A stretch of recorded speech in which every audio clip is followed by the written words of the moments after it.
Baiklah, assalamualaikum warahmatullahi wabarakatuh.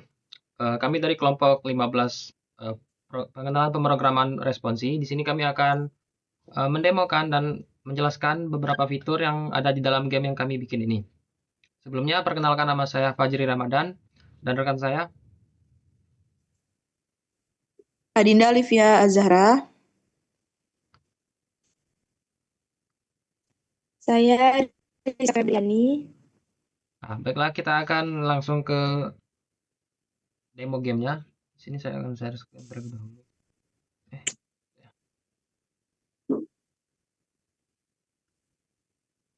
Oke, di sini kita akan menjalankan langsung gamenya. Nah, jadi di tampilan awal game kami ini, kami memiliki 3 opsi. Di sini yang pertama itu adalah play game, yang kedua itu high score, dan yang ketiga itu quit game. Jadi di menu play game ini kami akan ketika kita mengklik enter, kita akan masuk ke dalam gamenya. Dan logika di game yang di file game.h di sini akan dijalankan di sini. Setelah kita menekan enter. Nah, untuk high score di sini di sini akan ketika kita klik enter kita akan menampilkan high score yang telah ada disimpan di file high-score.txt ini. Dan selanjutnya itu untuk quit game. Quit game ini untuk keluar dari terminalnya.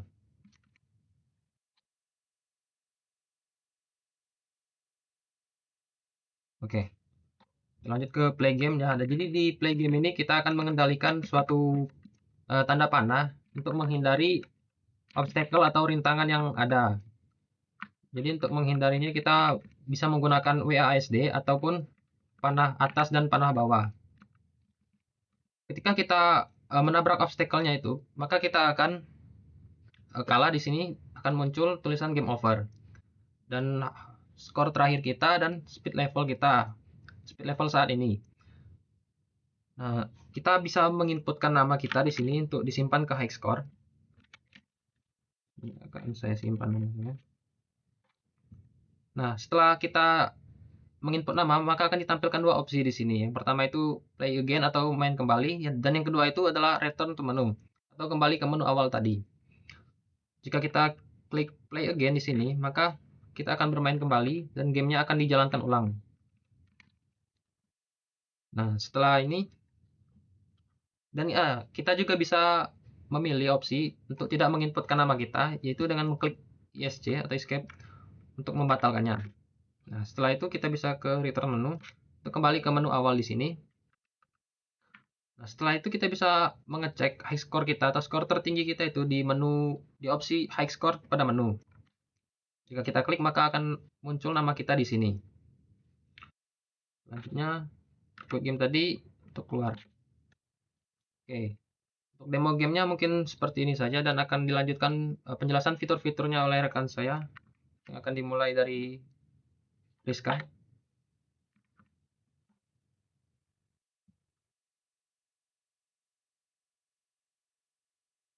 Ya Rizka boleh dijelasin.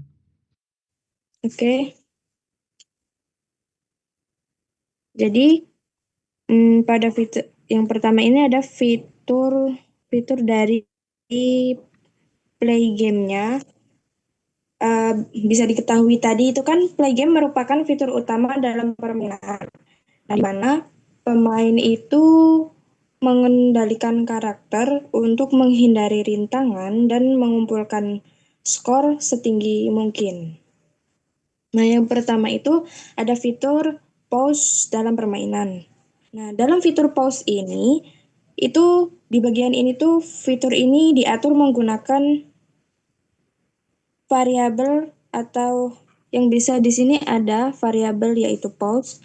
Nah, ketika pause itu aktif, nah maka fungsi fungsi dari update of update of stretches ini dan move player itu langsung dihentikan sehingga permainan itu berhenti sementara. Dan pada fitur ini nanti perhitungan skor itu akan berhenti sehingga permainan itu nanti dilanjutkan kembali. Nah, yang kedua itu ada fitur obstacle 3x3. Nah, pada fitur ini itu digunakan untuk memunculkan rintangan yang berbentuk matriks 3x3 di permainannya. Nah, nanti setiap obstacle itu disimpan dalam struktur obstacle 3x3 tadi yang memiliki matriks shape 3x3. Nah, nanti obstacle itu muncul secara acak di depan pemain dan bergerak ke arah kiri, sehingga nanti pemain itu harus menghindari dengan bergerak naik ataupun turun. Lalu yang ketiga itu ada fitur peningkatan kecepatan saat skor kelipatan 100.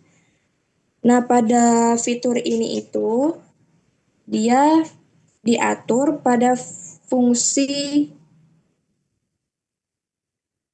ada sih di situ. Pokoknya itu dia nanti setiap skor itu mencapai kelipatan 100. Nah, nanti kecepatan player bertambah, obstacle itu lebih sering muncul, dan tingkat kesulitan permainannya itu meningkat secara bertahap. Lalu ada juga fitur yang keempat yaitu ada tampilan skor. Tampilan skor saat ini. Nah, tampilan skor itu ditampilkan di dalam fungsi draw border. Nah, fitur ini nanti fungsinya itu untuk menampilkan skor pemain secara real time di bagian atas area permainan. Nah, skor ini nanti bertambah seiring waktu dan ketika berhasil melewati rintangan-rintangan tadi tanpa tabrakan. Nah, nilai skor diambil dari variabel skor yang terus diperbarui selama permainan berlangsung. Sehingga permainan itu nanti dapat melihat pemain. Sehingga pemain itu nanti dapat melihat perkembangan skor secara langsung. Mungkin itu yang bisa saya sampaikan. Pada fitur selanjutnya akan disampaikan oleh rekan saya yaitu Dinda. Oke, selanjutnya saya akan menjelaskan algoritma high score yang meliputi fitur input nama setelah game over yang dapat dibatalkan dan menyimpan data high score ke dalam file berbeda.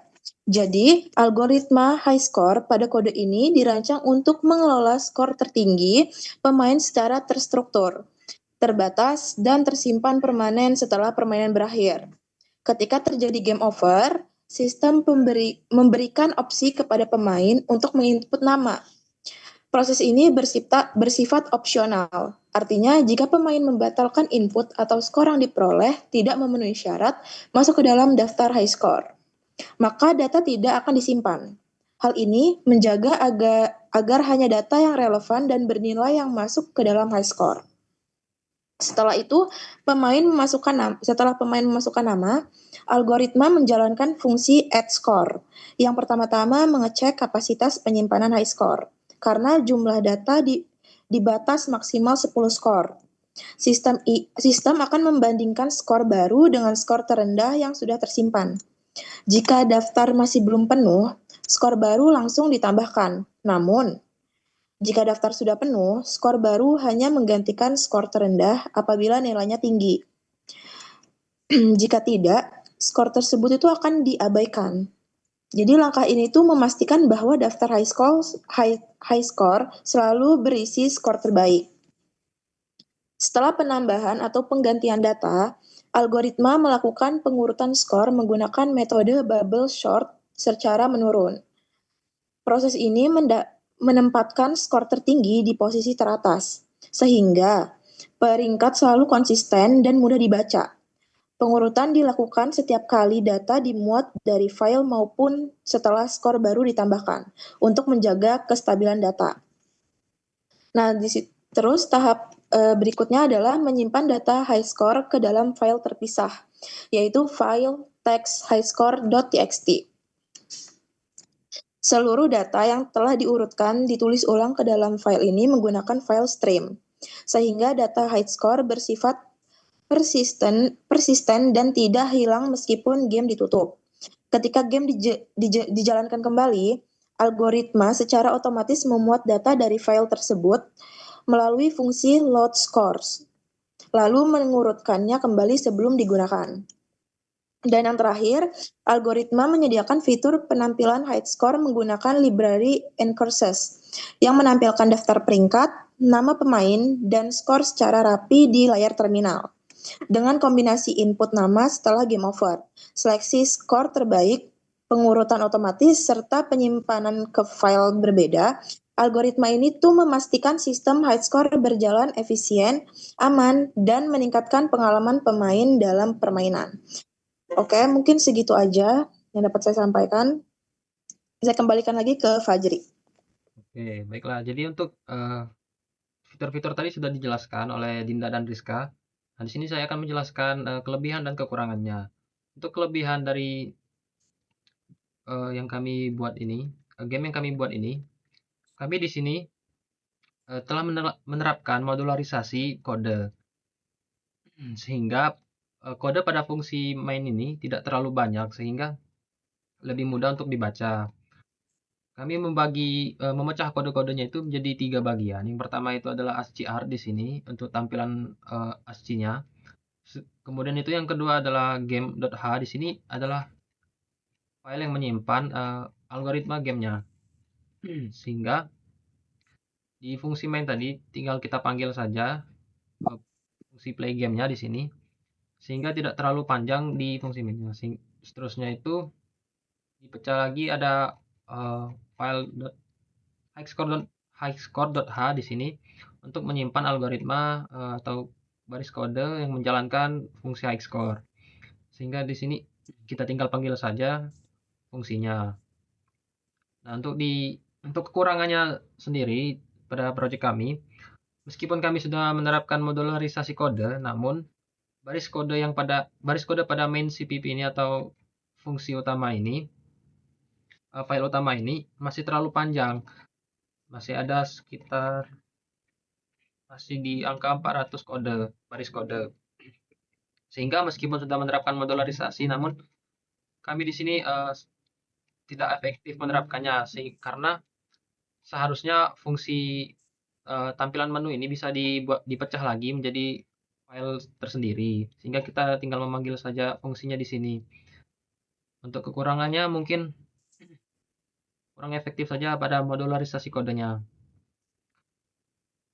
Baiklah, mungkin presentasi dari kelompok kami cukup sekian saja. Saya akhiri. Wassalamualaikum warahmatullahi wabarakatuh.